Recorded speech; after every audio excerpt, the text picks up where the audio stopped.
Listos, buenas tardes con todos. ¿Listos, Omar, para dar inicio a esta conferencia? Ujú. ¿Sí? ¿Estamos listos? Sí, Bien. Bien, muy buenas tardes con todos. Vamos a dar inicio a esta conferencia virtual, el encuentro de dos mundos, de las imágenes anatómicas a las imágenes moleculares. Tenemos la participación de Omar Arias de Venezuela. Él va a compartir con nosotros este tema. Por favor, tratemos de aprovechar todo lo posible. Y si tenemos alguna duda o alguna inquietud, podríamos aprovechar el chat para hacerla. Omar, bienvenido a esta conferencia virtual. Es un gusto siempre trabajar contigo en las múltiples actividades que emprende la Asociación Ecuatoriana de Radioprotección. Bienvenido y la sala es tuya. gracias Miguel, de verdad que bueno, encantado y de verdad más bien muchísimas gracias. Creo que la asociación ha venido haciendo un trabajo de verdad, bueno, súper esmerado en todos estos días y sobre todo, bueno, con todo el tema del COVID, de verdad que es una oportunidad de oro poder aprovechar y poder compartir justamente,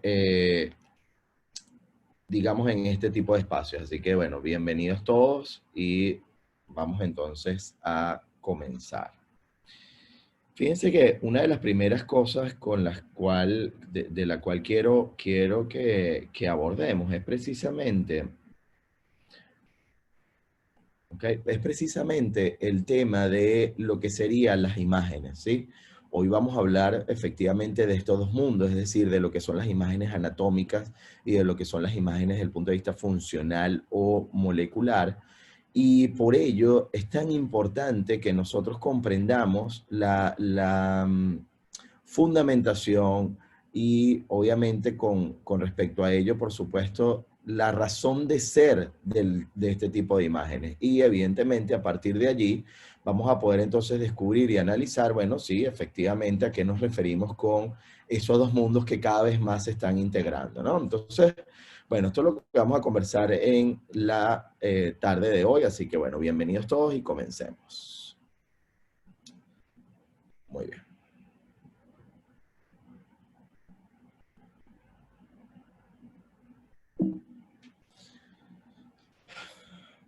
Compartir pantalla.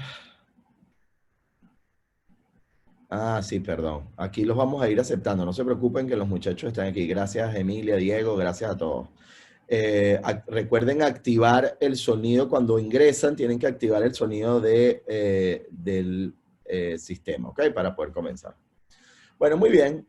Para comenzar, quiero hablarles de que el diagnóstico por imágenes está basado en lo que yo llamo dos mundos o dos universos separados. Uno es lo que denominamos la fase o la parte morfoestructural, lo anatómico, y el otro mundo corresponde a lo funcional o fisiológico.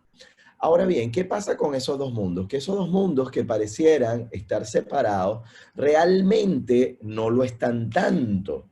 Es decir, realmente lo que ocurre con estos mundos es que si nosotros analizamos con bastante detenimiento, nos daremos cuenta efectivamente que nos encontramos en un punto en el cual tenemos que procesar la imagen.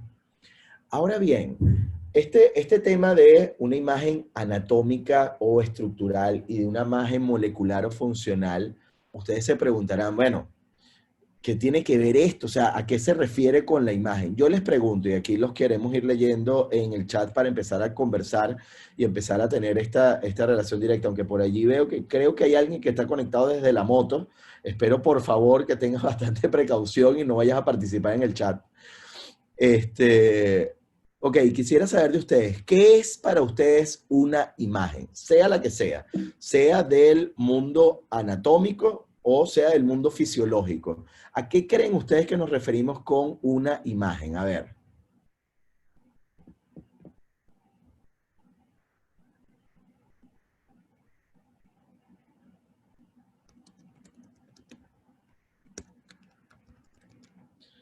Muy bien, una representación, algo que podemos ver. Muy bien, y cuando nos referimos a una imagen, ok, un recurso visual que nos permite dar algún diagnóstico, ok, cuando nos referimos a una imagen médica, esas imágenes que están en formato DICOM, ese tema de que las imágenes contienen información, ¿a qué nos referiremos con una imagen de tipo médica? ¿En qué se diferencia una imagen médica de una imagen que yo puedo obtener tomando una foto con mi teléfono? Vamos a ver, ¿qué se les ocurre?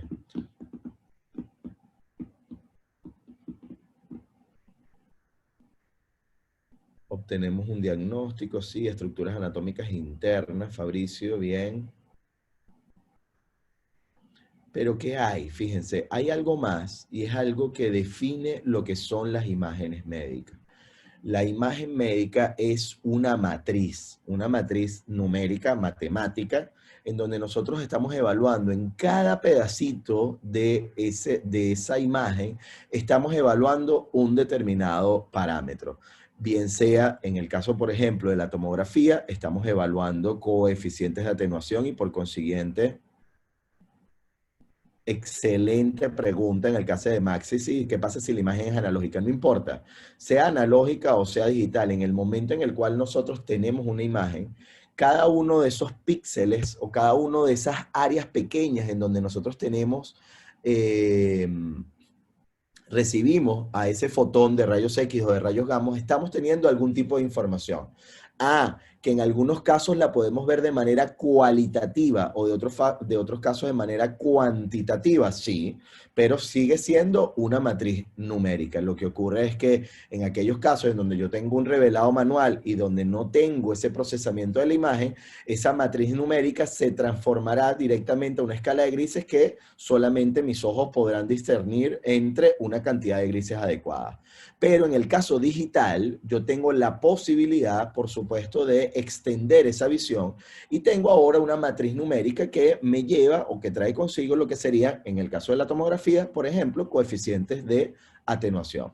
En el caso de radiología convencional, también tenemos el mismo caso. De igual manera, en el caso, por ejemplo, de mamografía. Es decir, cada uno de esos distintos colores de gris o cada uno de esos distintas tonalidades, cada uno de esos contrastes que nosotros podemos ver en la imagen radiográfica, obedecen precisamente a diferentes coeficientes de atenuación que tienen los tejidos y por consiguiente diferentes maneras en que absorben o no la materia. Sí, ahora, ¿qué pasa, por ejemplo, una imagen estructural? Es uno de los ejemplos que les estoy hablando, por ejemplo, en el caso tomográfico, pero también tenemos el caso de la resonancia magnética y en la resonancia magnética no trabajamos con rayos X. Entonces, ¿qué pasa? En el caso de la resonancia magnética, dependiendo, ahora sí, de qué tipo de técnica estemos empleando y a qué tiempo estemos evaluando, estaremos viendo tiempos de excitación y de relajación particulares o densidad protónica o movimiento, por ejemplo, en el caso de los gradientes. Entonces, dependiendo de lo que nosotros querramos evaluar, estamos en cualquiera de los casos tenemos entonces vamos a concentrarnos, por supuesto, en lo que serían las imágenes desde el punto de vista digital, ¿no? En el caso de tomografía, resonancia para el caso estructural, ¿sí? Que además nos permite tener una visibilidad tridimensional del paciente y que además nos permite tener por cortes a nuestro paciente, estamos obteniendo entonces una matriz de números. ¿Por qué esto es importante? Porque quise comenzar con estos dos mundos que parecen antagónicos para después ver los puntos de conexión. Bueno, precisamente cuando nosotros hablamos de que tenemos una imagen DICOM, ¿sí? En el caso de la tomografía, de la resonancia, pero también en el caso de la medicina nuclear, en SPECT o en PET, el encabezado DICOM, es decir, la información que está contenida dentro de la imagen, ciertamente viene con los estudios, con los detalles o los parámetros administrativos que dan lugar al hospital donde se encuentra, el tipo de equipamiento que se está utilizando, el nombre del técnico, el nombre del paciente, la edad, etcétera, ¿no? Los parámetros, todo lo que tendría que ver con parámetros desde el punto de vista de aspectos administrativos. Pero también ese encabezado DICOM trae consigo parámetros como el KB, el espesor del corte, por ejemplo, para el caso tomográfico, pero también el tamaño de la matriz para cualquiera de los casos, obviamente, desde medicina nuclear hasta resonancia, pasando por tomografía. Entonces, tenemos aquí una información de un punto de vista de parámetros administrativos, pero también de parámetros específicos de la imagen. Entonces, ¿qué ocurre con el caso de la imagen digital? Perdón.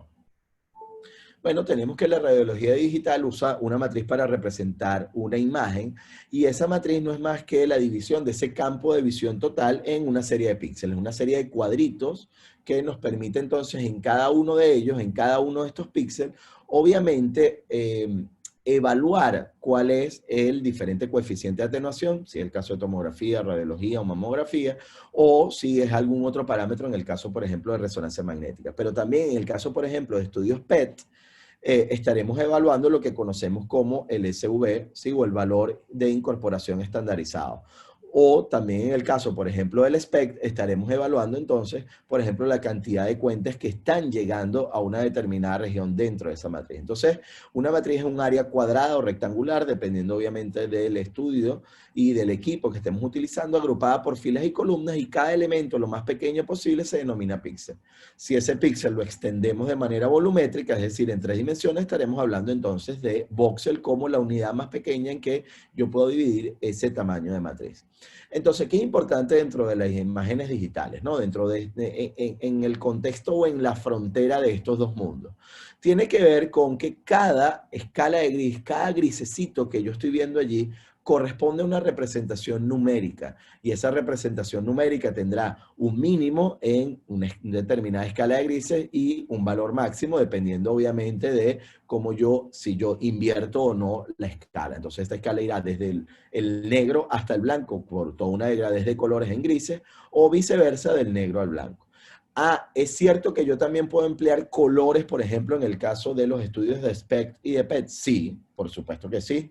Yo lo que asigno ahora es esta misma escala de numérica, ¿sí? Esta representación numérica que corresponde a los diferentes tipos o las diferentes cantidades de atenuación o a las diferentes cantidades, por ejemplo, de incorporación de material radioactivo en un determinado valor de píxel. Yo le asigno ahora es una escala que ya no irá del negro al blanco, sino que irá del azul al morado o que irá del amarillo al rojo, dependiendo de la escala de colores que nosotros querramos utilizar.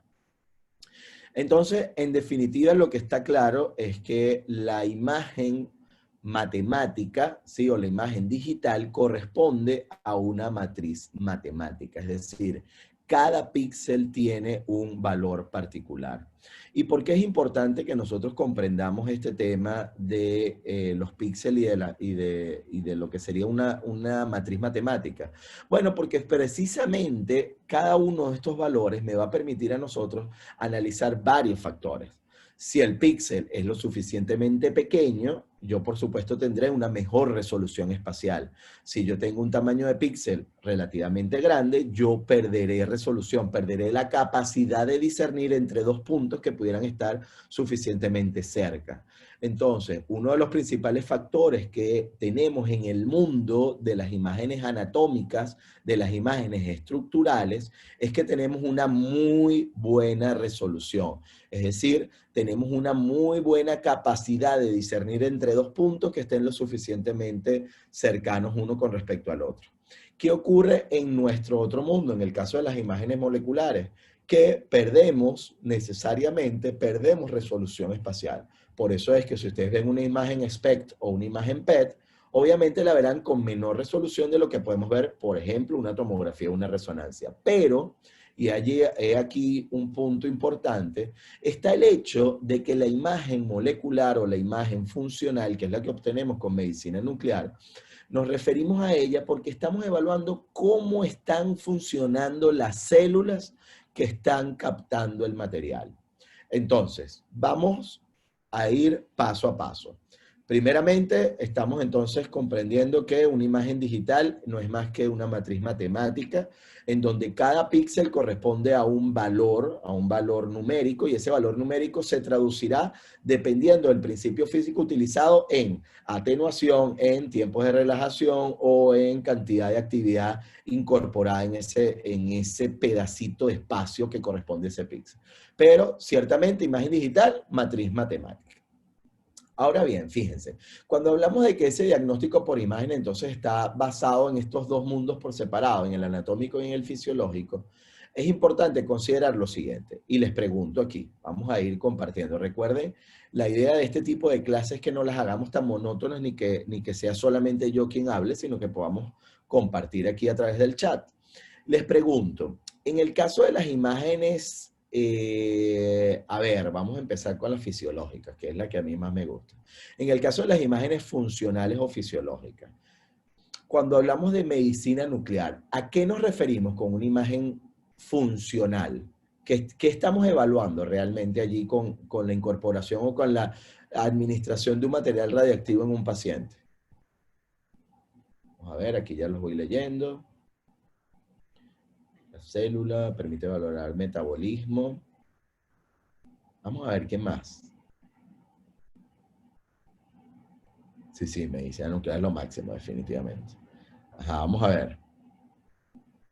Imagen in vivo, ok, gracias Sofía, sí. Función de las mitocondrias, metabolismo celular, biodistribución del radiofármaco, muy bien, excelente, Sayuri. Ok. ¿Cómo el organismo reacciona ante el fármaco? Félix va por allí, pero tenemos que ser muy cuidadosos con la forma, muy bien. Metabolismo celular, radiofármacos, etcétera, sí, ok. Fíjense qué ocurre. En el caso de las imágenes funcionales o desde el punto de vista de imágenes fisiológicas, nosotros lo que tenemos en este caso de las imágenes obtenidas, vamos a ver si hay alguien más acá, perdónenme. La oportunidad de observar una actividad particular. Sí, ok, fíjense. Sí. ¿Qué ocurre? Vamos a empezar desde el inicio, ¿no? Cuando hablamos de este tipo de imágenes funcionales o fisiológicas a partir de medicina nuclear, ¿qué estamos considerando?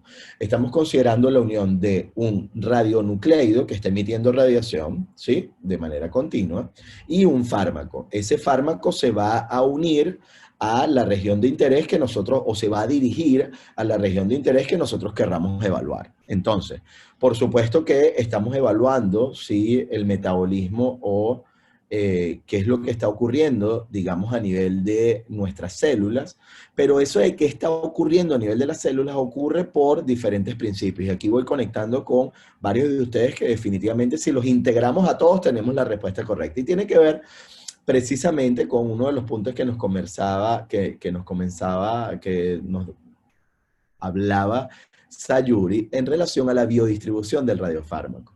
Es decir, cualquier radionucleido unido a un fármaco va a buscar de biodistribuirse a nivel de nuestro organismo. ¿Qué ocurre? Él se va a fijar en la región específica que nosotros querramos evaluar. Si yo agarro el tecnesio 99 y lo uno al MDP, por supuesto en ese caso se unirán a los cristales hidroxipatita en hueso. Yo espero no ver nada distinto a lo que pudiese ser el hueso. Ah, pero ¿qué ocurre? Que yo de repente empiezo a ver los riñones y la gente pudiera decir, ah, no, Dios, si en un gamma grama óseo empiezo a ver los riñones, quiere decir que los riñones tienen metástasis. Y no hay nada más alejado de la realidad. Es decir, por esto es que es importante comprender que la biodistribución de un radiofármaco va de la mano de cómo es su incorporación, en este caso, si es inyectado, si es vía aérea, en forma de aerosol o cualquiera de las vías, o también evaluar cuál es la vía de eliminación, que en los casos de nuestros radiofármacos utilizados en medicina nuclear, por supuesto que tendremos por la vía natural, es la vía de eliminación por vía urinaria, y de esta manera vamos a ver entonces riñones y vejiga como un proceso natural de eliminación. ¿Qué pasa entonces? Que definitivamente el proceso funcional o fisiológico tiene que ir de la mano de la bioquímica, pero también de comprender cuál es la anatomía de nuestro cuerpo, por supuesto, y cómo es la fisiología del mismo, de manera tal de analizar las imágenes, no como se veía hace, no sé, 20, 30 años, que ustedes veían un informe en donde punto hipercaptante, punto hipercaptante, punto hipercaptante. No, eso no sirve de nada. Es decir, aquí el objetivo de la medicina nuclear moderna es efectivamente indicarnos cuál es la mejor sospecha diagnóstica a partir de lo que pudiese ser un punto o un foco hipercaptante o un foco hipocaptante, pero analizar cuál es la posible consecuencia o la posible causa que nosotros pudiéramos tener allí de la mano. Entonces, eso es lo que tiene que ver con el punto de vista fisiológico funcional. Ahora les pregunto. Bueno, entonces, bueno, por supuesto, le estoy dando el ejemplo del MDP, en el caso de la medicina nuclear convencional, pero tenemos, por ejemplo, el caso del PET-CT, unido, en este caso, por ejemplo, agarramos flúor 18 y lo unimos a la FDG. La FDG no es más que un análogo de la glucosa, es la fluorodeoxiglucosa, y en este caso utiliza la misma ruta de metabolización de la glucosa, ¿sí? Los mismos transportadores, los mismos GLUT, y lo que va a pasar con estos transportadores es que, por supuesto, me van a llevar ese FDG hasta la célula y se va a metabolizar, con la particularidad de que el FDG queda justamente dentro de la célula. Eso lo vamos a ver después más adelante. Pero lo importante aquí es entonces que estamos analizando el nivel celular de lo que está ocurriendo a nivel funcional. Es por esta razón que de estos dos mundos, el mundo fisiológico o funcional nos va a dar imágenes y un diagnóstico que pudiese ser 2, 4 o hasta 6 meses, dependiendo de la patología y dependiendo del estudio, 6 meses de anterioridad, un posible fallo con respecto a lo que pudiésemos ver a nivel anatómico. Es decir, primero en nuestro cuerpo falla lo funcional, por lo tanto lo puedo identificar con las imágenes funcionales con mayor anterioridad de lo que falla a nivel estructural o anatómico. Entonces, esto es muy, pero muy importante. Muchas veces tenemos, por ejemplo, nuestro equipo de médicos en las terapias intensivas, que tenemos un paciente en condiciones estables y le hacemos una placa de tórax a las 6 de la mañana, luego una a las 9 de la mañana, luego una a la 1 de la tarde, después una a las 5, después una a las 7, una a las 9 de la noche. Entonces, al final, un paciente de la terapia se lleva 6, 7 radiografías de tórax, cuando realmente no vamos a ver una modificación importante de unas horas entre un estudio y otro. Por el contrario, no, mira, es un paciente complicado que estamos haciendo la valoración de un balón que hemos colocado y en particular el paciente empieza a complicarse, nos comienza a aumentar la temperatura, etc. Y es necesario evaluar, por supuesto que sí, para eso está la imagenología, pero entender que a nivel anatómico no voy a ver efectos o modificaciones tan significativas en periodos cortos de tiempo, cosa que sí puedo analizar con mucho mejor nivel de detalle en el caso funcional. Ahora bien, ¿qué pasa si yo me coloco solamente la visión monocular? ¿Sí? Me enfoco en la imagen morfoestructural. Vemos, por supuesto, la anatomía y la morfología y vemos la enfermedad como una alteración de la estructura.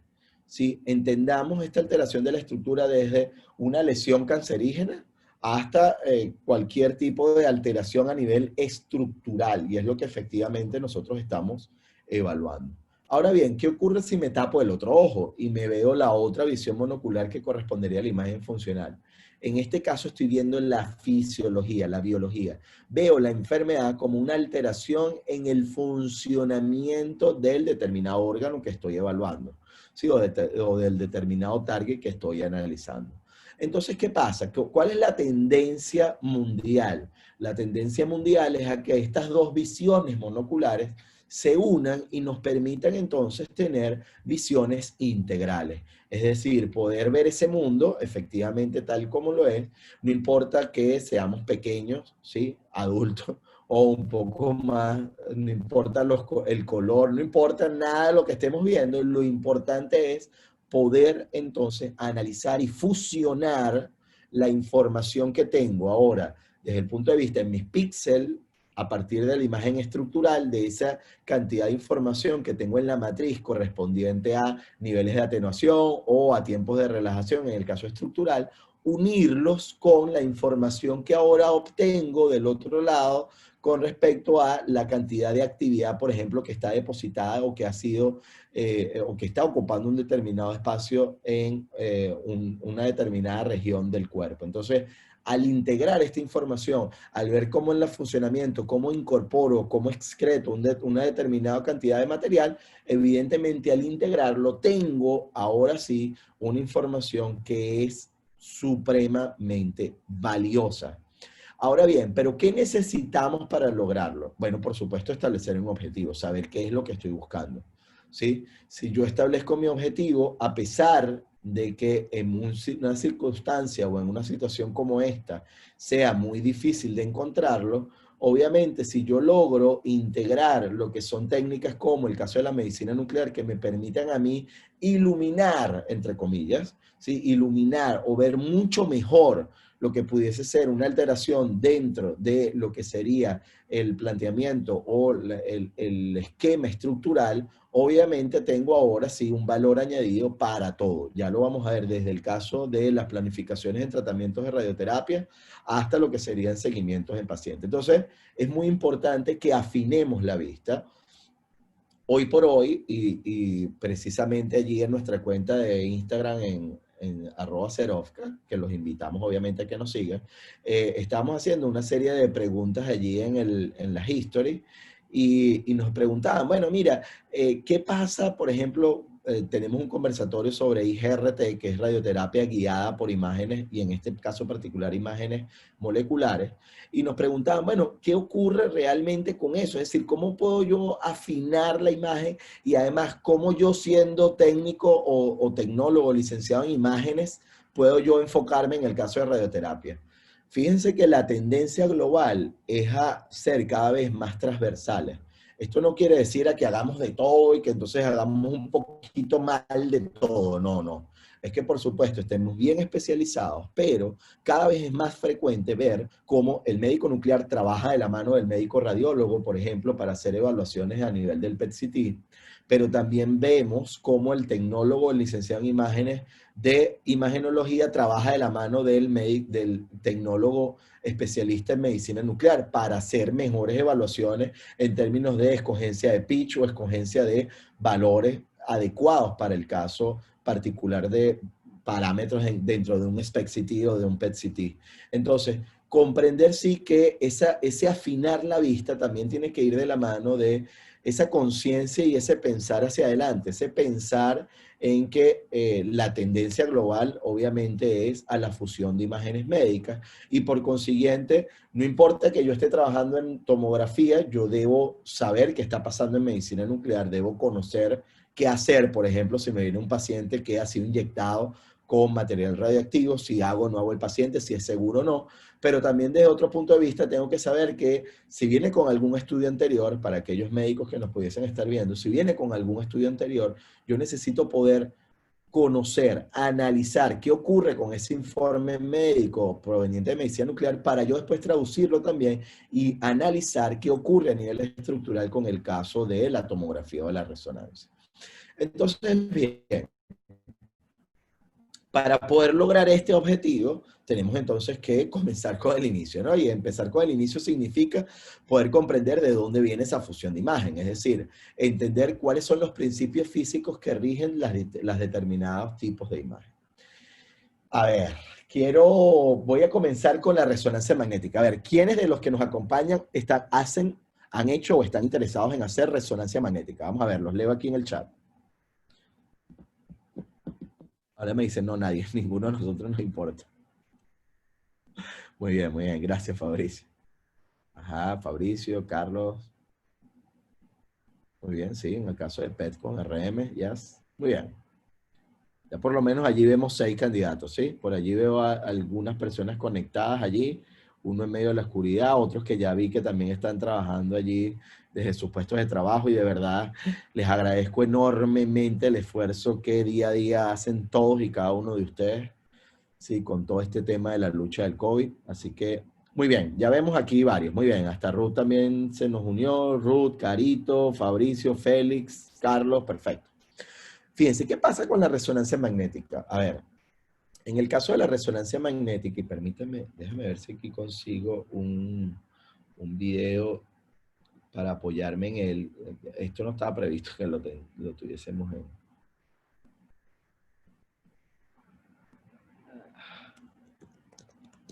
Pero a mí me gusta siempre... A ver si es este...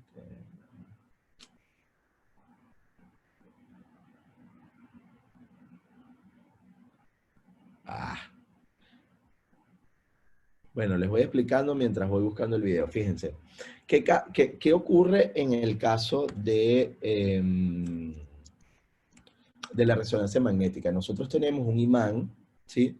Este imán, obviamente hacemos pasar una corriente muy grande a través de él, generando entonces ahora un campo magnético, ¿sí? O sea, hacemos pasar una corriente, generamos un campo eléctrico, ese imán a su vez va a tener asociado un campo magnético, entonces finalmente tengo un campo eléctrico y un campo magnético. Lo que utilizamos realmente en el caso de la resonancia magnética es efectivamente lo que sería o lo que iría de la mano del campo magnético. Este campo magnético de un resonador de 0,65 Tesla o de 1,5 Tesla, de 3 Tesla, fíjense que el campo magnético de todo el planeta Tierra es de 0,001 Tesla. Es decir, que todo el campo magnético del polo norte al polo sur terrestre está multiplicado por lo menos por 1000 veces y lo tenemos justamente allí en nuestro resonador magnético. Eso obliga a que los protones que nosotros tenemos en nuestro cuerpo se vean forzados a estar en una determinada posición. Y obviamente, como todo en la naturaleza tiende al equilibrio, en el momento en el cual yo interrumpo ese campo magnético, esos protones, esos átomos de hidrógeno, van entonces a volver a sus posiciones iniciales. Pero ¿cómo hacen para volver a sus posiciones iniciales? Eso es igualito que yo tuviese un niñito malcriado, ¿sí?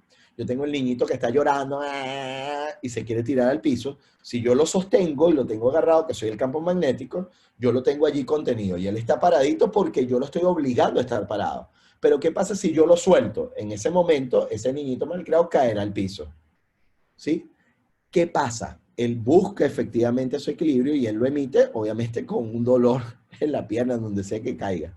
Pero en el caso de los átomos de hidrógeno, ¿qué ocurre? Cuando yo tengo ese átomo de hidrógeno forzado a estar en una determinada posición y lo libero de ese campo magnético, él, para volver a su posición inicial, emite una onda de radio.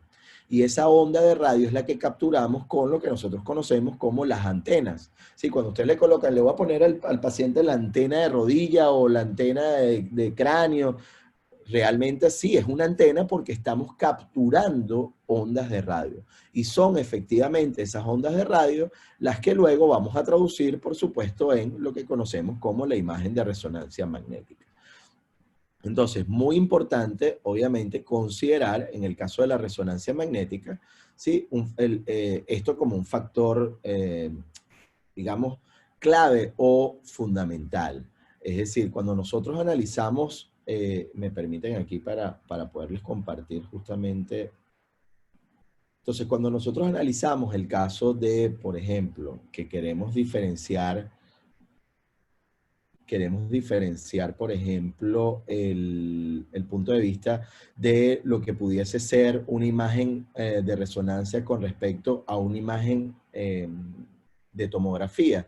Obviamente hay quienes no lo conocen o quienes no lo comprenden a detalle, pero fíjense que entonces, por eso yo desde el inicio, cuando hablaba del caso de la resonancia magnética, me refería precisamente a la posibilidad de analizar y de comprender qué era lo que estaba ocurriendo en términos de lo que sería nuestro caso de tiempos de relajación o tiempos de excitación, ¿sí?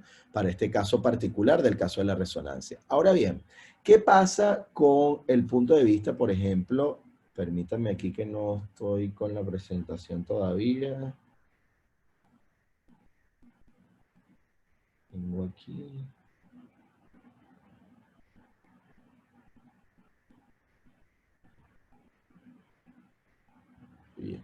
Aquí está. Ok, listo. ¿Qué pasa entonces con el caso tomográfico, por ejemplo? Les pregunto, en el caso de la tomografía, les hablaba al inicio que estábamos hablando sobre coeficientes de atenuación. Pero ¿por qué creen ustedes que podemos evaluar coeficientes de atenuación? ¿A qué se refiere ese tema utilizado, por ejemplo, por todos y cada uno de nosotros y que denominamos el tema de la unidad de Homefield o el número CT? ¿A qué nos referiremos con ello? Vamos a ver.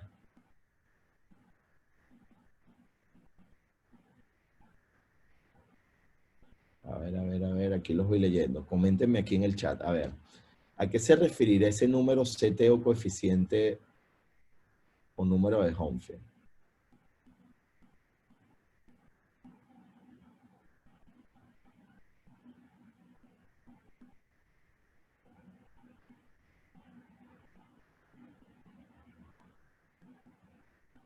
A ver, a ver, a ver, a ver. Nada, ninguno. Retroproyección, bueno, ese es el mecanismo utilizado para poder evaluar la imagen. Pero, vamos a ver, ¿quién más?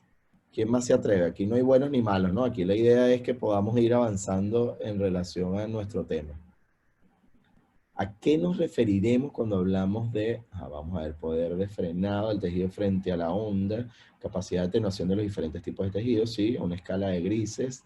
La escala de grises va asociada al número CT, pero digamos, no es una consecuencia de, no sería la justificación o la explicación. Grado de atenuación de la radiación de acuerdo a una masa, se refiere a la densidad de cada tejido. Muy bien. Carito y Maxi obviamente van de la mano, van alineados en cuanto a esto. Y fíjense que aquí el punto, déjenme compartirles acá la pantalla, el punto neurálgico cuando diferenciamos el caso, por ejemplo, de la tomografía y de la resonancia, es que inevitablemente en el caso tomográfico estamos viendo atenuación. Pero en el número particular, en el caso del número CT o unidad de Hounsfield, nosotros estamos comparando el coeficiente de atenuación de un tejido con respecto al coeficiente de atenuación del agua. Es el agua nuestro referente. Y es por esta razón, fíjense, esto es muy, muy importante. Como el agua es nuestra referencia, ¿sí? Aquellos tejidos que tienen mayor densidad que el agua tendrán entonces valores CT o números de unidades Hounsfield positivos, porque tienen una densidad mayor que la del agua. Aquellas regiones en donde yo tengo estructuras que tengan densidades menores al agua, obviamente, gracias Carlos, oye, gracias, menos mal que amas esta clase, menos mal, a mí también me encanta dar este tipo de clases.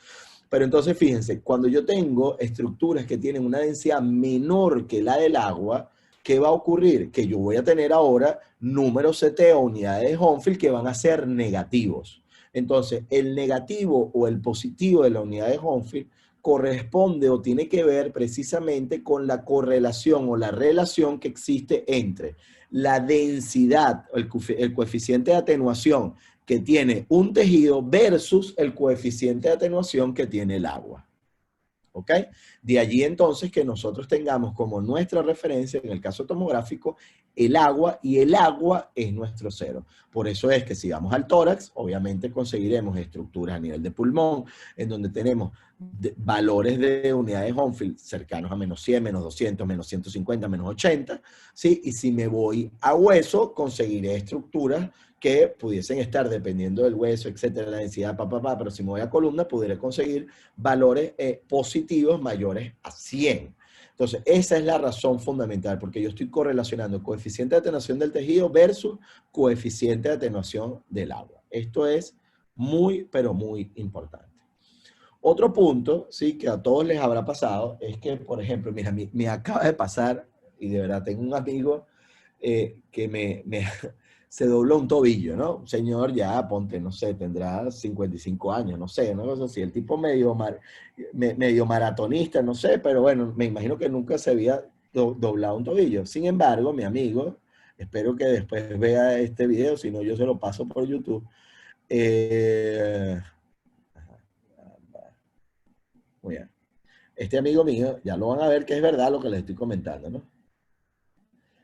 Fíjate, déjame quitarles, oye, para que no vayan a ver el nombre tampoco, no lo voy a exponer. Pero fíjate que me ha mandado, mira, fotos, mira, oye, que tú sabes que tengo el tobillo, que mira, que si lo tengo hinchado, que por qué mejor no me hago una rayos X, por qué no me hacen una radiografía. Le digo, mira, ya, espérate. Hay mucha gente que cree que la radiología es un arma curativa, y no. Aquí entra digamos, en definición qué es lo que nosotros queremos evaluar. Y obviamente, mira, si tú estás caminando bien, sí, claro, tienes un poco de tobillo hinchado, probablemente tengas líquido, etcétera. Obviamente no es la tomografía el estudio diagnóstico más apropiado. En ese caso sería la resonancia magnética. Pero ¿para qué sirven? O si servirán o no para lo mismo. Y fíjense que en innumerables ocasiones uno escucha, tanto en el personal médico como a veces en los libros, lo pasa muy atléticamente y dice, listo, resonancia magnética, tejidos blandos, tomografía para ver sistema óseo. Y sí, definitivamente esa es la consecuencia final, es decir, ese es el resultado, pero lo que quiero yo de ustedes es el análisis. Si nosotros analizamos, fíjense bien, el caso, por ejemplo, del hueso, de las estructuras de hueso, ¿sí? Y las comparamos en términos de lo que serían sus coeficientes de atenuación contra lo que pudiesen ser todas las densidades y los coeficientes de atenuación del resto de los tejidos, se darán cuenta que hay una gran diferencia entre el hueso y el resto de las estructuras, evidentemente. Entonces, ¿qué pasa? En esta gráfica, obviamente, mostramos la densidad de cada uno de los diferentes tipos de tejido y, por supuesto, la habilidad que tiene la tomografía para diferenciar entre los diferentes tipos de tejido y hueso. Que va a ser más difícil identificar, por ejemplo, entre un tumor que pudiese tener una densidad muy similar a la del hígado, etcétera. Sí, y bueno, allí nos apoyaremos y utilizaremos otras técnicas como el caso del medio de contraste, etcétera. Pero en el caso de tejidos que son blandos, obviamente es mucho más difícil evaluarlo con el caso tomográfico. En este caso, por supuesto, sí lo podemos analizar con el caso de la resonancia magnética. ¿Y por qué? Bueno, porque efectivamente recordemos muy bien que en el caso de la resonancia magnética nos va a permitir a nosotros poder evaluar o analizar esos átomos de hidrógeno, ¿sí? Y los átomos de hidrógeno, obviamente, en aquellas moléculas de agua, por supuesto, estarán más libres, esos átomos de hidrógeno incorporados en la molécula de agua estarán más libres que esos átomos de hidrógeno incorporados en una proteína con enlaces de carbono, etcétera, todos agarrándolos, ¿no? Entonces, por supuesto, los tiempos de relajación y de excitación serán distintos en un caso que en el otro. Entonces, obviamente, nosotros tenemos que buscar de analizar y comprender efectivamente que en el caso de la resonancia magnética, sí, lo que nosotros queremos es identificar, bueno, cómo ese átomo de hidrógeno se posiciona en una manera y después cómo se relaja. Por supuesto, en el caso de los tejidos blandos, en donde tengo una mayor cantidad de agua, será mucho más fácil poder distinguir y poder evaluar el resultado que vamos a obtener.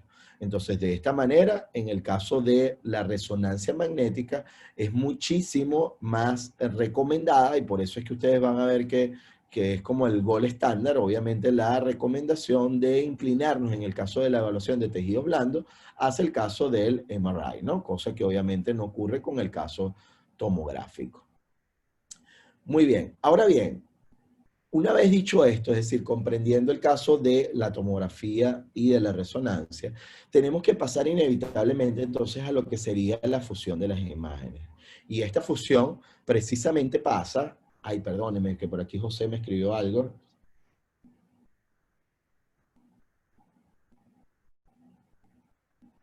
Sí, José, definitivamente en el caso de la resonancia, claro, la dificultad en el caso pulmonar es efectivamente que tengo un montón de átomos de hidrógeno lo suficientemente libres y obviamente me complica para hacer la valoración correspondiente, ¿no? Entonces, por supuesto, ahí los distintos tipos de evaluaciones que debo hacer en resonancia, por supuesto, serán diferentes dependiendo obviamente de la región anatómica que yo quiera evaluar.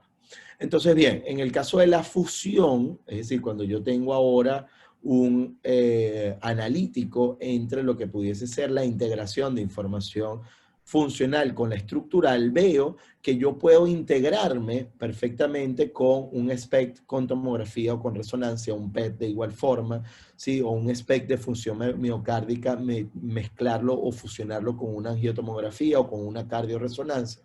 Entonces, al final, lo que nosotros estamos buscando es, con la imagen tomográfica o de resonancia, tener la mejor información desde el punto de vista anatómico-estructural y en el caso de medicina nuclear, por supuesto, contar con la imagen funcional. Permítanme un momento que aquí me estoy quedando casi que sin luz y ya no me van a ver dentro de unos minutos. Así que denme 3 segundos para prender acá la luz. Perdonen, pero es que hoy he sido de corredera.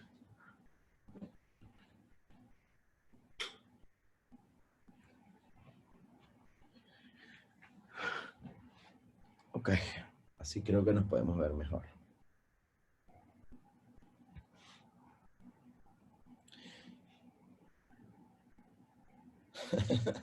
Sí, así es. Y llegó la luz. Ok. Entonces, ¿qué ocurre dentro de este tema de la fusión de imágenes? Realmente la fusión de imágenes, por supuesto, es también una fusión de matrices matemáticas. Es por ello que es muy, pero muy importante analizar de que la fusión de imágenes no es superponer una imagen con la otra. Es decir, yo puedo superponer perfectamente una imagen JPG con otra, ¿sí? O una GIF con otra, no importa, pero en el caso de la información DICOM yo debo fusionar, integrar la información. Y eso lo debo realizar obviamente en software que sean certificados que me garanticen una correcta fusión de las imágenes. Ahora bien, dentro de esa fusión de las imágenes yo debo tener muy pendiente lo que son los factores, primero de adquisición, ¿sí? Que hay parámetros que no pueden ser modificables, es decir, el tamaño de píxel o de voxel.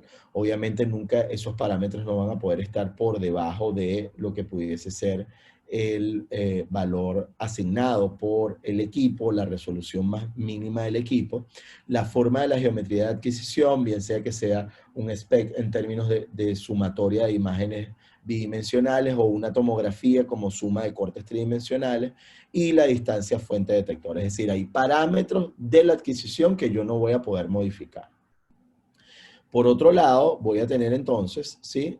Esto, por ejemplo, para el caso, por ejemplo, de el estudio SPEC, o en el caso tomográfico, obviamente tendré diferentes factores.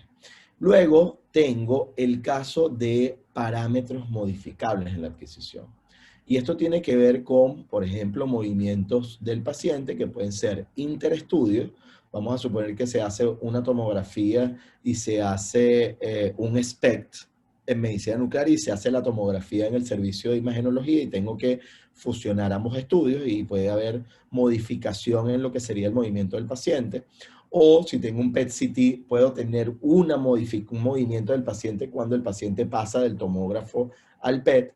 Pero también tengo, por ejemplo, movimientos del paciente desde el punto de vista fisiológico, de respiración, o del caso cardíaco, o de, por ejemplo, llenado de la vejiga. Es decir, hay múltiples opciones en términos de estos movimientos. Ahora bien, así como les comentaba el tema de la imagen, que era una matriz numérica, fíjense que yo, si quiero fusionar imágenes que, por ejemplo, se deban o que provengan de diferentes equipos y que esas imágenes vengan con un determinado formato, que el paciente haya estado inclinado de una determinada forma y yo deba fusionarlas, yo no puedo montar una imagen sobre la otra. Yo debo ahora colocar que la imagen se coloque de esta forma. Es decir, uno pudiera pensar inicialmente a que si yo roto la imagen para poderla fusionar, yo pensaría en que yo estoy rotando la matriz, ¿no? Y entonces yo, bueno, ahora tengo esta matriz de numeritos que correspondía a la escala de grises que ustedes ven allí, la veo ahora de esta manera, pero eso no es cierto. Es decir, cuando yo tengo una rotación como la que ustedes ven allí, por ejemplo, para después proceder a la fusión, yo tengo, fíjense ustedes, un cambio en este factor. Fíjense bien, ustedes permiten acá, pluma. Sí, si ustedes observan, si he tratado de ser lo más académico, imagínense que esto es como la forma del cerebro, ¿no? En donde tenemos valores justamente a nivel del cerebro. Y fíjense que ahora este cerebro ubicado en esta posición, entonces ahora tendrá una forma que va en esta dirección, ¿no? Entonces yo lo que he hecho es, a partir de la matriz numérica, he rotado lo que realmente es la imagen. ¿Por qué es importante esto? Se los digo no porque tengamos que estar sacando cuentas y estar viendo cómo voy a rotar yo tamaños de matriz y cómo yo voy a... Eso no va a pasar, ¿sí? Aunque en algún momento sé que uno de nuestros profesores en el posgrado se le ocurrió una idea como esta y fue un examen desastroso, así como de, no sé, 5 horas, una cosa así. Pero lo importante es que ustedes no lo van a hacer en su vida diaria. Pero lo que sí es importante es que comprendamos, ¿sí?, que a veces nosotros debemos hacer interpolaciones, ¿sí? Interpolar uno de los volúmenes para obtener, por ejemplo, los mismos tamaños de píxel. Entonces, ¿qué va a ocurrir? Que yo no voy a poder llevar, ¿sí?, el tamaño de píxel grande a ser más pequeño, porque yo no tengo esa información allí relevante. Yo, a pesar de que yo voy a fusionar la imagen, por ejemplo, de medicina nuclear contra la tomografía, yo voy a perder cierta resolución y la voy a perder porque inevitablemente la imagen de medicina nuclear viene con un tamaño de píxel distinto al que nosotros podemos obtener en el caso de tomografía o en el caso de resonancia. Entonces, de manera inevitable, yo voy a perder cierta resolución. Sin embargo, por supuesto que sí, nosotros vamos a mejorar muchísimo la información que le vamos a dar al paciente porque nos va a permitir tener ahora la modificación estructural más la modificación funcional. Lo mejor es la fusión con equipos híbridos teniendo especial cuidado de la correlación. Por ejemplo, un SPEC tarda 15 minutos, mientras que un CT dura 1 minuto. Siempre va a haber algún tipo de movimiento en el SPEC. Sí, es verdad. Bueno, además que esto tampoco se va a convertir en una clase de medicina nuclear, pero Maxi, ciertamente es así. Lo que sí es importante también considerar es que dentro del SPEC yo tengo posibilidad, si no hay movimientos muy significativos, yo puedo hacer correcciones por movimientos. Pero inevitablemente es cierto, es decir, un SPEC que te dura 15 minutos, inevitablemente va a tener muchísimo mayor cantidad de movimientos de lo que pudiera tener, por ejemplo, un estudio tomográfico, ¿no? Que obviamente en menos de 1 minuto lo tenemos. Entonces, por supuesto que es importante esta consideración. Muy bien. Luego, ¿qué tenemos? Déjame continuar aquí. Pues, me estoy poniendo un montón de punticos y no me... Ok, vuelvo nuevamente, perdón.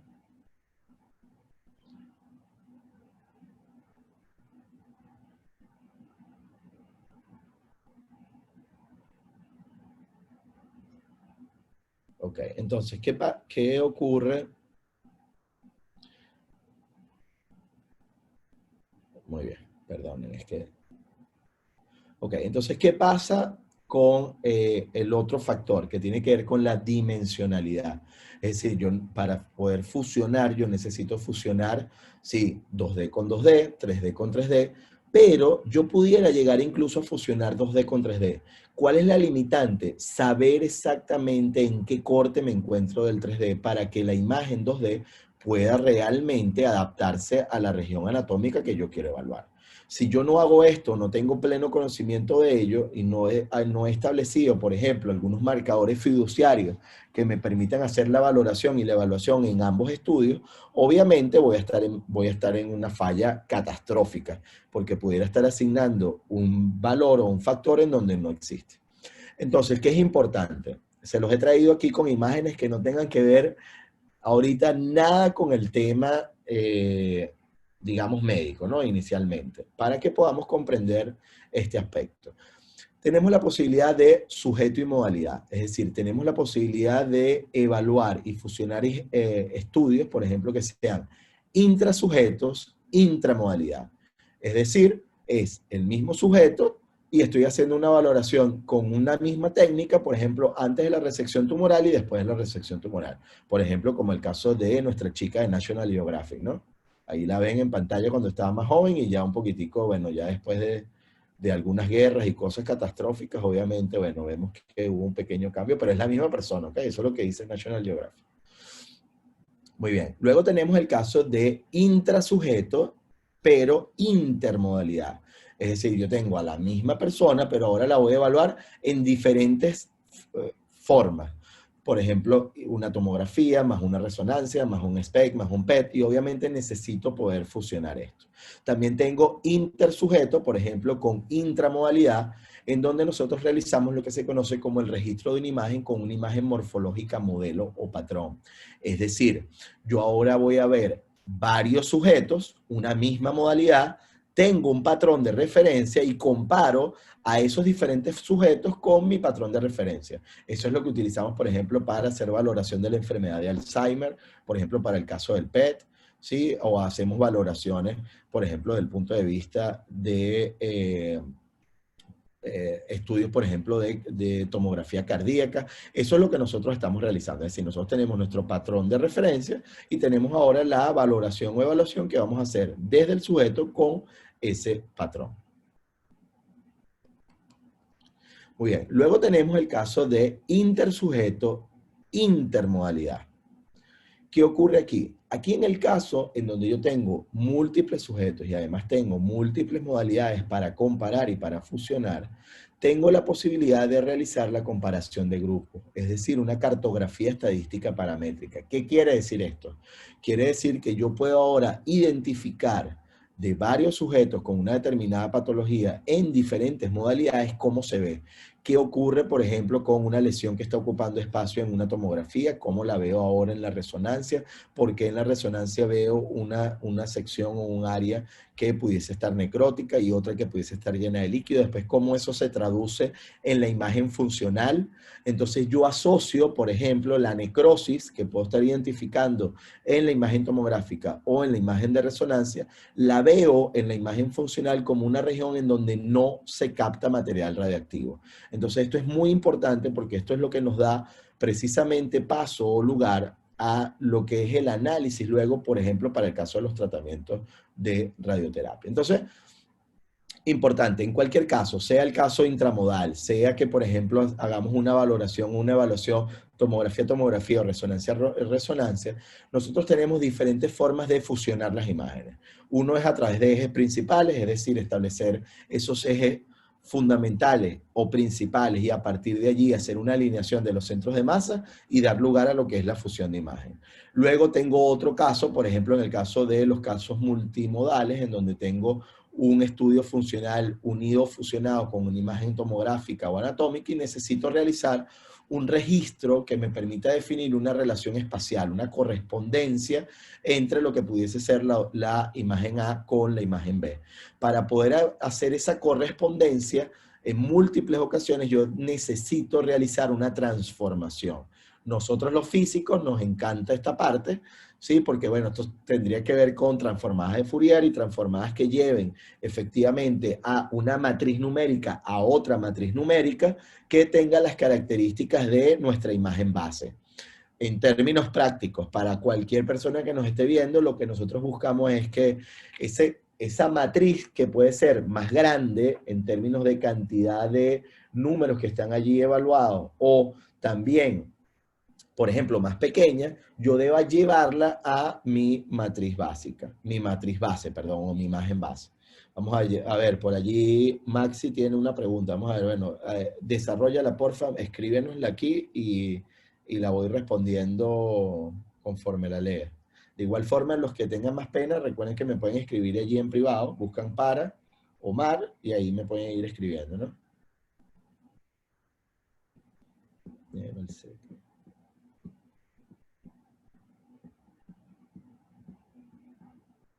Sí, en el caso del SPEC, no.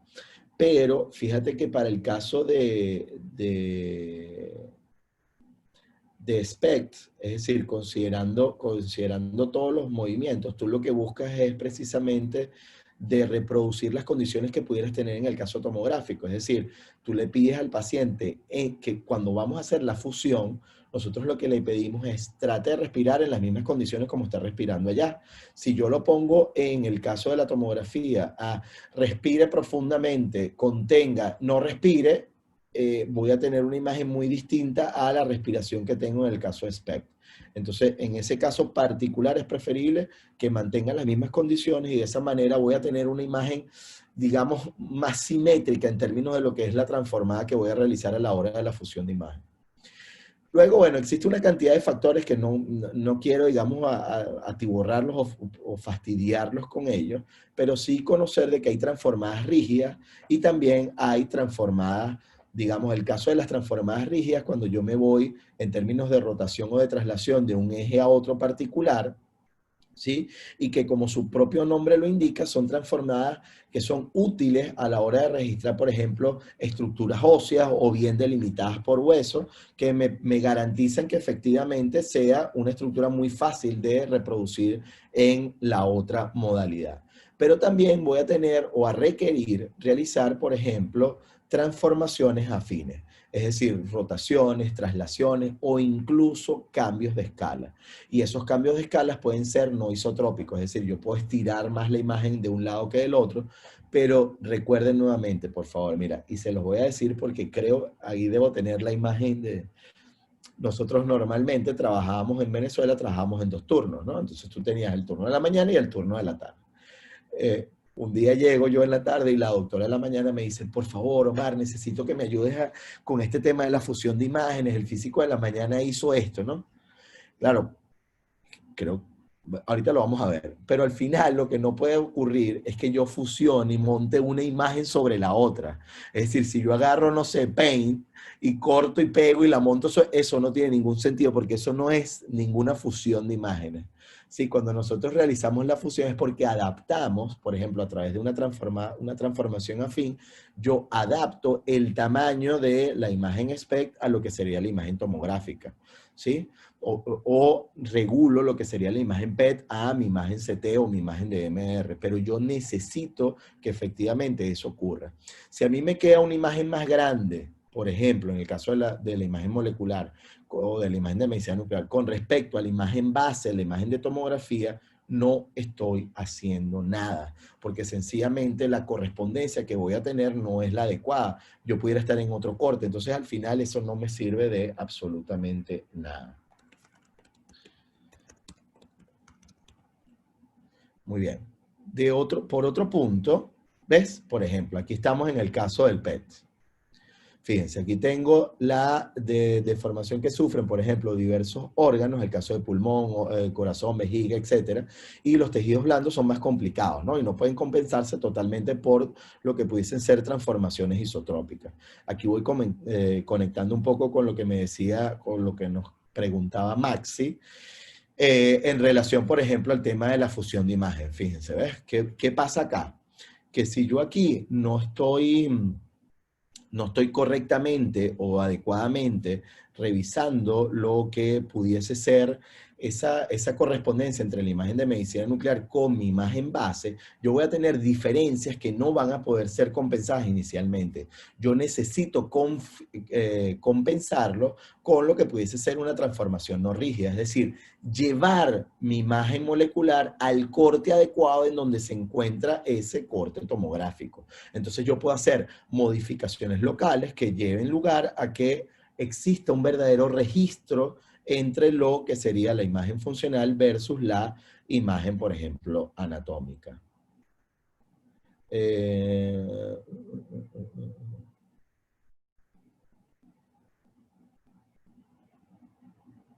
Sí, por acá, por ejemplo, Maxi nos pregunta el tema del field of view, ¿sí? El tamaño de campo, si lo podemos o no modificar, ¿no? En una fusión de Spec City se modifica el field of view como para un CT, o siempre el field of view es más amplio, teniendo en cuenta que el field of view del Spec no lo puede modificar. Si el caso del Spec no lo puedo modificar, acuérdate que el field of view del tomógrafo, lo importante dentro de ese field of view es que me permita a mí poder integrar el SPECT al tomógrafo. Entonces yo el SPECT no lo puedo modificar y en el caso de la tomografía, lo dejo entonces, dejo mi field of view lo suficientemente amplio y monto o fusiono allí, sí, lo que sería el caso de la imagen obtenida por medicina nuclear. Entonces, bueno, obviamente surge una serie de validación de algoritmos de registro en términos de la necesidad de una exactitud, es decir, la capacidad de registrar 2 puntos equivalentes en 2 imágenes, de que haya precisión, es decir, que haya reproducibilidad de los resultados, que las fluctuaciones sean muy pequeñas y vayan alrededor de un valor central, y por supuesto que yo tenga robustez en lo que tiene que ver con resultados coherentes de manera independiente de las condiciones iniciales o de partida. Ok, entonces, ¿cuál es la técnica para poder obtener estas imágenes fusionadas? Bueno, primero estudiar, ¿no? Primero ver esta conferencia y segundo, obviamente, utilizar software que nosotros conocemos como software de registro y fusión de imágenes médicas. En los equipos de medicina nuclear vienen integrados, ¿sí? En los equipos, por ejemplo, de tomografía son adicionales normalmente, pero en las estaciones de trabajo pueden tener este tipo de software que me permiten realizar la fusión. Lo importante es que la fusión yo la hago en una estación de trabajo autorizada para ello o validada para ello. En el caso particular, por ejemplo, de no hacerlo en una estación de trabajo, también lo puedo hacer en mi computadora, pero necesito evidentemente trabajar con o conocer lo que son estas transformadas afines, lo que es el registro de la imagen. Y a veces el registro es algo tan sencillo como colocar un marcador fiduciario, por ejemplo, un marcador metálico en el exterior del paciente, pero también colocarle un marcador radioactivo de manera tal de que me sirva tanto como referencia o como para el registro, para poder integrarlo tanto en la imagen tomográfica como en la imagen de medicina nuclear. Aquí que estoy escribiendo aquí rapidito para una preguntita. Muy bien. Entonces tenemos esta serie de métodos intrínsecos, por ejemplo, para el registro, que nos permite obviamente evaluar zonas o regiones anatómicas que son muy precisas, que obviamente me permiten a mí poder identificar o poder caracterizar esto. ¿Qué pasa con estos métodos intrínsecos, por ejemplo, a la hora de la valoración? Fíjense bien, yo tengo una serie de... a ver, mi imagen tomográfica, mi imagen PET, por ejemplo. Entonces, bueno, tengo una adaptación de la resolución. Por el otro lado, en el caso de la tomografía, tengo un cálculo de lo que pudiese ser la transformación. Hago lo que se conoce como medidas de similaridad. ¿Está alineado, sí o no? Si está alineado, perfecto. Si no está alineado, vuelvo otra vez a los parámetros iniciales y vuelvo nuevamente a todo este proceso. De esta manera, una vez que ya lo tengo, tengo la imagen fusionada. Tengo también los métodos extrínsecos, es decir, que no dependen de elementos que pudieran estar dentro del paciente, sino elementos externos, objetos artificiales. En ese caso, ¿qué ocurre? ¿Qué pasa aquí? Que obviamente en el caso de esos métodos extrínsecos, yo voy a poder entonces incluir lo que pudiese ser el marcador fiduciario de tomografía con el marcador utilizado, por ejemplo, en medicina nuclear, y de esa manera ahora genero el registro de manera externa. ¿Qué ocurre? Que puede pasar perfectamente y completamente válido. Lo que pudiera ocurrir aquí es que yo a lo interno, por ejemplo, tengo un movimiento de la vejiga o tengo el llenado de la vejiga en un caso más que en el otro. Eso evidentemente puede ocurrir, y puede ocurrir porque no estoy realizando un registro al interno, sino un registro externo. Sin embargo, esto tiene como ventaja, obviamente, una cierta precisión y una rapidez en el cómputo, porque no requiere de mayor cantidad de iteraciones, digamos, a la hora de hacer la valoración o lo que es la fusión de imagen. Obviamente, en este caso, tenemos la identificación de fiduciarios en una imagen, en la otra, hay la correspondencia, evalúo si es necesario o no establecer el cálculo y se procede con la fusión. Aquí tengo la imagen, yo la sabía. Fíjense ustedes, esto, ojo, esto no ocurrió en Paint, sino que ocurrió en el mismo software de fusión de imágenes. ¿Qué pasa aquí? Es decir, que a veces no es nada más tener el software, ¿no? Es saber utilizarlo y comprender qué es lo que estamos haciendo con él. Fíjense, si ustedes observan, lo primero que necesitamos aquí ver es, obviamente, hacer una evaluación de lo que sería el tamaño de la imagen de medicina nuclear versus lo que es la imagen tomográfica de base. Ese es el primer punto. Si ustedes observan aquí, permítanme rayarlo, pero lo voy a rayar con resaltador para después poder seguir más fácilmente, puntero láser. Fíjense aquí, este es el tamaño de la imagen de medicina nuclear, ¿sí? Fíjense que aquí está en el caso de la nariz, y fíjense donde tenemos el pico de la nariz acá, o sea que obviamente no está ni alineado, ¿sí? Ni tiene un registro adecuado. Tú me puedes decir que era lo que la defensa de quien cometió esto. Fíjense ustedes varias cositas. Observen esta imagen acá. ¿Qué podemos darnos cuenta? Que para la tomografía, fíjense cómo está ubicado, y fíjense para la imagen de medicina nuclear está ubicado de forma distinta. ¿Qué buscamos hacer? Esto era porque teníamos un SPECT solo y teníamos el CT del PET. Entonces hacíamos el CT en un lado y el SPECT en el otro. Y eso es perfectamente válido. Lo importante es utilizar elementos que me permitan la inmovilización del paciente para que ese paciente esté en las mismas condiciones, en las condiciones lo más semejantes posible, y de esa manera yo facilitar lo que es el registro de la imagen. Entonces, a pesar de que tú puedas ver en esta imagen que sí, bueno, pero mira, en este corte yo veo perfectamente que sí está alineado y sí se ve del mismo tamaño del cerebro. Lo mismo aquí, el mismo tamaño del cráneo, sí se ve, vale, se ve bien. Sí, lo que ocurre es que si tú vas un poquitico más abajo te darás cuenta que está posicionado de forma distinta, por lo tanto, lesiones o lugares o puntos hipercaptantes que pudieran estar en esta región pudiesen estar en otra región. Y nosotros lo que queremos buscar con la fusión de imágenes es ampliar lo que es la resolución y la mejor especificidad para nuestros cirujanos o nuestros radioterapeutas. Entonces, en el caso de la fusión, ¿sí? Verán, este es el mismo paciente. Obviamente aquí he puesto más intenso en la medicina nuclear para que pudiésemos ver el punto hipercaptante. Fíjense ustedes que... Sí, correcto. Muy importante. Si yo le coloco zoom a la imagen de SPECT, obviamente yo voy a poder dañar o afectar lo que pudiese ser el registro de la imagen médica. Yo puedo, sí, puedo hacer, a ver, yo puedo hacer un zoom en la imagen de medicina nuclear en el momento que estoy haciendo la fusión de la imagen, porque ese zoom realmente no es un zoom, pareciera un zoom, pero realmente lo que yo estoy haciendo es una transformada fin porque estoy llevando ese tamaño pequeño lo estoy estirando al tamaño adecuado de la tomografía. Entonces, muy importante realizar, si voy a hacer esa transformación, la estoy haciendo dentro del software y no que yo llego, hago el zoom en la imagen SPECT y después entonces me llevo ese zoom a pegarlo con la imagen tomográfica. Eso no puede hacerse. Fíjate tú, este tipo de imagen en donde aquí estamos haciendo un estudio de viabilidad tumoral y fíjense cómo en la imagen tomográfica aquí ligeramente se ve, ¿sí? Lo que sería área necrótica. Fíjense que si yo hubiese pintado toda esta área, hubiésemos delimitado toda esta área para hacer el tratamiento, hubiésemos tenido que irradiar todo el área que está aquí resaltada con el puntero láser.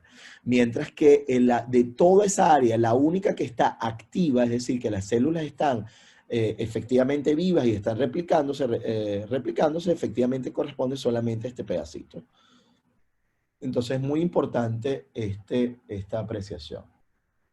Gracias, Paulina. Sí, definitivamente la fusión de estos dos mundos obviamente es súper necesaria. También tenemos otros estudios, otros equipos en donde me permite ya, por ejemplo, equipos híbridos, en donde tengo ya el SPECT asociado con la tomografía, que ya obviamente al tener los dos equipos juntos, me permite, por ejemplo, ya la tomografía viene con el campo de visión estandarizado con respecto al caso del SPECT. Y de esa manera me permite entonces, por ejemplo, evaluar muchísimo mejor lo que pudiese ser el registro de la imagen. Fíjense aquí, por ejemplo, en el caso de la evaluación o el análisis de lo que sería una infección a nivel óseo. Entonces, ¿cuáles son los problemas de las imágenes funcionales? Obviamente el efecto de volumen parcial, la atenuación y por supuesto la resolución. En el caso de las imágenes morfológicas, ayudan a resolver esas limitaciones sin lugar a dudas. Es decir, los estudios fusionados aumentan la sensibilidad de la tomografía, le dan mayor significado porque le dan ese significado funcional a lo que pudiesen ser esos cambios morfológicos, así como también la especificidad de los resultados, obviamente, de la medicina nuclear, ya que van a mejorar ahora sí la mejor localización de los focos hiperfuncionantes, y esos focos que vemos ahora hipercaptantes. Entonces, sin lugar a dudas, por ejemplo, cuando tenemos lesiones como esta, obviamente ya lesiones a nivel metastásicos, etcétera, son muy sencillas. Es decir, aplicar métodos como este resultan incluso a veces innecesarios en términos de que, bueno, ya sabemos que el tipo de terapia no va a modificarse, sea que tenga 5 focos metastásicos o que tenga 7, entonces, bueno, al final no vamos a tener mayor diferencia, pero sí me da la aportación de lo que pudiesen ser zonas más frágiles en términos de posibilidades de fractura, por ejemplo, en el futuro. Luego, en el caso, por ejemplo, pues señor. Muy bien. Luego, bueno, más de esto, por ejemplo, esto sí, en el caso, por ejemplo, de añadir exactitud diagnóstica al incrementar la especificidad de lesiones positivas, obviamente recordar para el caso de aquellos que quieren, lo que les gusta más la medicina nuclear, cuando estamos haciendo la evaluación, por ejemplo, a nivel de la columna, pudiese tener una lesión ubicada más a nivel central o más a nivel lateralizado. Si es lateralizado, más de tipo benigno. Si está más centralizado, más de tipo maligno. Entonces, obviamente, el hecho de añadirle la tomografía me permite mejorar lo que pudiese ser a nivel de, efectivamente, de la especificidad de este tipo de lesiones. Sí, Sonia, creo que necesito un poquitico más de especificidad en lo que pudiese ser el aneurisma. No lo vamos a ver así tan fácilmente en el caso, digamos, para el aneurisma. Obviamente, el caso de la resonancia magnética tiene muchísima mayor especificidad que cualquiera de las otras técnicas diagnósticas, ¿no? Ok, entonces, bueno, la fusión debe ser dirigida. Obviamente, nos incrementa, entonces, fíjense ustedes lo que pudiesen ser eh, imágenes sugestivas de malignidad, ¿sí? O imágenes desde el punto de vista degenerativas o inflamatorias. De allí la importancia entonces de poder caracterizar y diferenciar lo que pudiese ser este tipo de lesiones. Luego, bueno, también por supuesto tenemos la valoración de si hay captación, por ejemplo, a nivel de la cabeza femoral o a nivel del coxis. Obviamente, cuando realizamos la fusión, nos quedamos solamente con el caso, por ejemplo, de femoral. Luego también tenemos otros casos, ¿no? Por ejemplo, con la valoración de tiroides, cuando tenemos imágenes cuya resolución es aún más baja, ¿sí? Como es el caso del iodo 131, obviamente la posibilidad de utilizar un Phantom rellenable con Tecnecio 99 me permite tener una mejor visualización de lo que pudiese ser el paciente y de esa manera tener una primera correlación mucho mejor a nivel de lo que pudiese ser la tiroides. Sin embargo, fíjense ustedes que pudiésemos añadir exactitud diagnóstica en términos de mejorar lo que pudiese ser la diferenciación de focos de eliminación normal con respecto a lo que pudiesen ser lesiones del punto de vista metastásico. Entonces, de allí una importante. De igual forma, ¿ves? Fíjense, imágenes como esta, cuando les digo que tenemos poca resolución, que podemos tener una imagen como esta. Y, oye, la gente me dice, bueno, eliminación fisiológica o metastásica, obviamente cuando contribuimos a la fusión de imágenes ya podemos ver el proceso fisiológico, cosa que aquí pudiera haber sido fácilmente enfocado a lo que pudiese ser una metástasis de ese paciente. De igual forma, por ejemplo, adenomas intrentamínicos, pero fíjense lo importante, y con esto voy cerrando nuestra conferencia. Fíjense. El caso de las lesiones de cáncer. Les quiero preguntar, a ver, quiero leerlos un ratico también. ¿Cuántos dolores de cabeza? Fíjense, les quiero preguntar, para ustedes, ¿qué es el cáncer? A ver, ¿qué será el cáncer? Es una enfermedad multifactorial, ajá, pero ¿a qué obedece? A ver.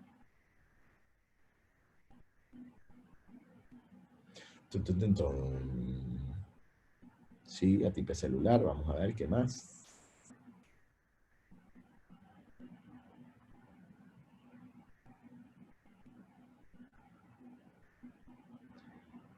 Células que son degenerativas. Ok, células que crecen desmedidamente y con sus funciones alteradas. Muy bien.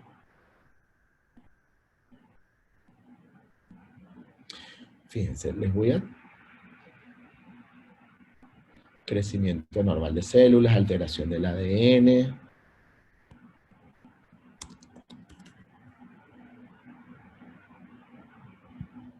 Células anómelas, por eso comen más glucosa. Sí. Fíjense, aquí está. A ver si se ve. Sí.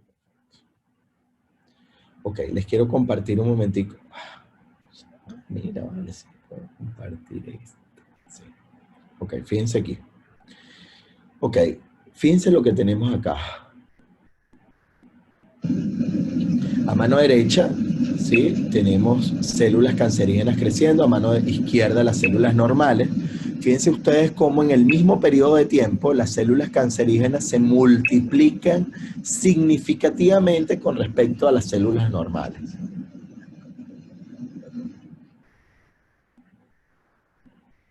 Y sí, por aquí son células que no se desarrollan como deberían u otras que en cambio se desarrollan más. Sí, sí, definitivamente como vimos ahorita en este pequeñito video. ¿Qué pasa? Nosotros tenemos a partir de... Ah, sí, muy bien. Miguel ahorita va a colocarlo el formulario para el chat, para el registro de la asistencia y de esa manera entonces poder establecer lo que serían los certificados, etcétera. Pero fíjense, importante entonces considerar lo siguiente. En el caso del cáncer, como nos comentaba Carito, definitivamente son células que obviamente van a estar creciendo descontroladamente. Es decir, ciertamente en el caso de las lesiones de tipo maligno, ¿qué pasa? Tenemos una afectación a nivel de lo que son los telómeros. Yo no los quiero molestar mucho porque además sé que ya llevamos 1 hora y media, no los quiero aburrir, pero lo que sí es cierto es que nosotros tenemos unos telómeros. Los telómeros son como las tapas de los cromosomas, son los que regulan y controlan esas replicaciones.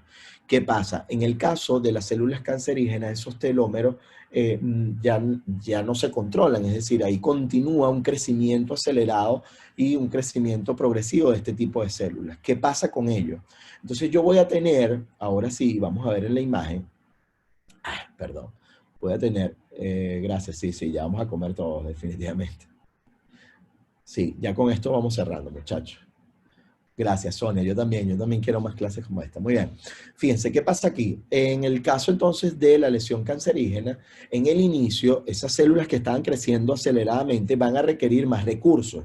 Es decir, en un primer momento, yo soy, no sé, tengo, qué sé yo, 80 kilos y compito contra otro que tiene 80 kilos, dos células, una contra la otra, peleando por nutrientes con un determinado flujo sanguíneo allí cercano, estamos bien.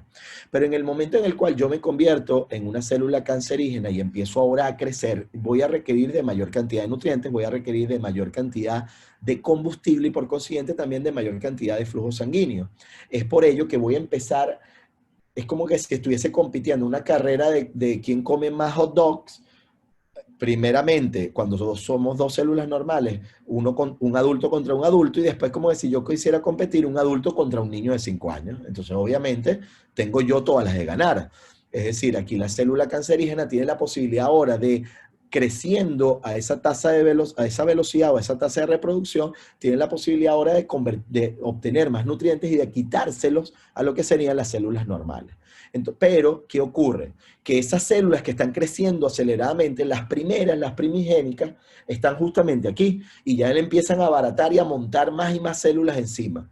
Estas primeras células, llega un momento en donde las otras células que ahora son tan agresivas, comienzan a comer tanto que no le dejan flujo sanguíneo o nutrientes a estas células iniciales. Y por consiguiente, en toda lesión tumoral vamos a ver una región necrótica. Una región en donde ya las células no le llegan nutrientes, en donde ya esas células efectivamente llegaron a la muerte. Luego tenemos una región que está en un estado intermedio, que serían las células, en un estado latente, un estado intermedio, que serían las células que están justamente en el medio.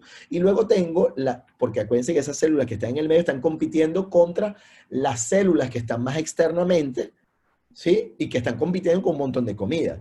Pero las células que están más externamente tienen todo fácil, porque obviamente están compitiendo contra lo fácil, contra las células normales, así que ellas pueden crecer perfectamente. ¿Qué ocurre y cuál es el fundamento de la radioterapia? Aquí voy a conectar, imagínense, esta charla que era de dos mundos ya terminó siendo un multiuniverso. Aquí vamos a conectar con el caso de la radioterapia. ¿Qué pasa con el caso de la radioterapia? Que en el caso de la radioterapia tenemos que evaluar y lo hacemos hiperfraccionado porque estamos considerando que yo destruyo esta primera región de células que están externamente, que tienen mayor cantidad de oxígeno, y en el momento en el cual mueren, las células que ahora están en estado latente, que están en el medio, van a intentar crecer más rápido y por ello yo debo continuar atacando cada 24 horas. Por esta es la razón fundamental por la que nuestros pacientes no deben suspender sus tratamientos oncológicos, deben permanecer en ellos, porque si no pudiéramos estar no realizando el control tumoral adecuado. Y adicionalmente, fíjense entonces, y con esto cerramos esta clase por la noche de hoy, fíjense que tenemos cómo delimitamos los volúmenes.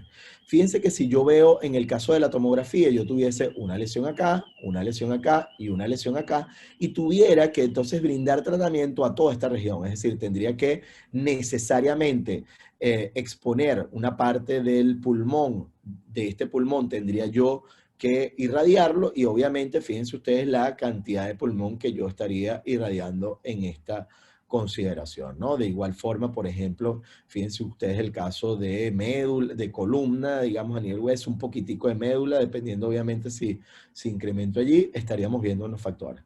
Pero fíjense que cuando yo integro ahora o fusiono con la imagen funcional, la imagen de medicina nuclear, me doy cuenta que estos puntos o estas regiones que yo podía ver desde el punto de vista maligno ya se encuentran en estado necrótico, en estado que no están creciendo, no están captando y no están metabolizando el material radiactivo y por consiguiente, el radiofármaco. Por consiguiente, solamente debo concentrarme en esta región. Fíjense ustedes cómo la planificación de radioterapia basada en PET-CT obviamente reduce significativamente lo que pudiesen ser complicaciones a futuro de lo que sería la sobrevida del paciente y obviamente un control más adecuado de lo que pudiese ser la enfermedad tumoral. Así que bueno, yo creo que con esto me despido aquí, muchachos. De verdad que, bueno, a mí me tienen que dar siempre un golpe para hablar y 10 para callarme, pero creo que he tratado de cumplir con el horario. Sí, y bueno, por supuesto, encantado de estar aquí con ustedes. Vamos a ver por aquí.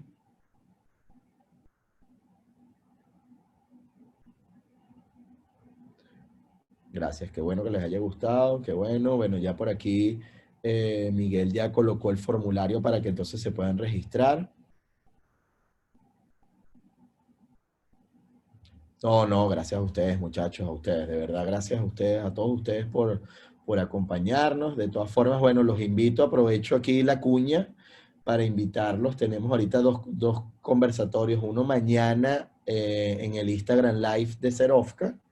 Vamos a estar conversando con una doctora oncóloga sobre el caso de la radioterapia, más enfocado hacia pacientes, pero importantísimo que no se pueden perder el de este viernes, el conversatorio de este viernes. Vamos a hablar con el doctor Ivo Rodríguez y ahí vamos a hablar sobre IGRT, o sea, radioterapia guiada por imágenes. Y en particular, radioterapia guiada por imágenes moleculares. Así que no se lo pierdan, todos los viernes pueden estar allí acompañándonos en nuestros conversatorios. Así que de verdad, bueno, de nuestra parte, encantados, por supuesto, de tenerlos a todos ustedes. Bueno, ya Miguel allí incorporó, gracias, no, gracias a todos ustedes. Uf, muchísimas gracias a ustedes por todas sus palabras, no, no. Yo encantado, como les digo, yo encantado de poder aprovechar y compartir aquí con ustedes. Les quería presentar un poquitico aquí nuestro canal para que si querían ver algo más, los invito a que se suscriban. Y aquí tienen, este es nuestro canal acá en Serofka, de manera tal de que, bueno, aquí tienen una entrevista que tuvimos con el doctor Rodolfo Tusset sobre el tema de los teléfonos celulares y las radiaciones no ionizantes. Aquí hay algunos micros sobre algunas cápsulas académicas y están todos los conversatorios, inteligencia artificial, controles de calidad, beneficios de la radiación, dosimetría, radiobiología y de todo. Así que, bueno, están invitados obviamente a que puedan estar allí acompañándonos todos los viernes y por supuesto en nuestro canal de YouTube. El formulario, y aquí Miguel lo volvió a colocar, ahí está el Google Form. Sí, Omar, ahí está listo ya el formulario para que por favor se registren. Son un par de preguntas nada más. Listo, ya lo tienen allí. Ya, con el formulario nosotros vamos a tener la base de datos para realizar los respectivos certificados que luego se los enviará vía correo electrónico. Por favor, es importante de que registren bien sus nombres sin errores porque textualmente nosotros con esa información elaboraremos los certificados y de igual forma el correo electrónico que esté bien escrito porque ahí es la dirección a la cual se les enviará. Bueno, ya yo creo que estamos listos, ¿no? Sí, no, muchísimas gracias Omar Gracias a ti, tu gracias a ti. colaboración, siempre predispuesto a colaborar con nosotros en todas las actividades que realizamos. Y aquí tenemos, no olvidemos, el Simposio Internacional de Protección Radiológica en Medicina en el mes de diciembre. Ahí Omar va a compartir con nosotros un tema muy interesante en un curso pre-simposio, entonces no se lo pueden perder. Están todos cordialmente invitados.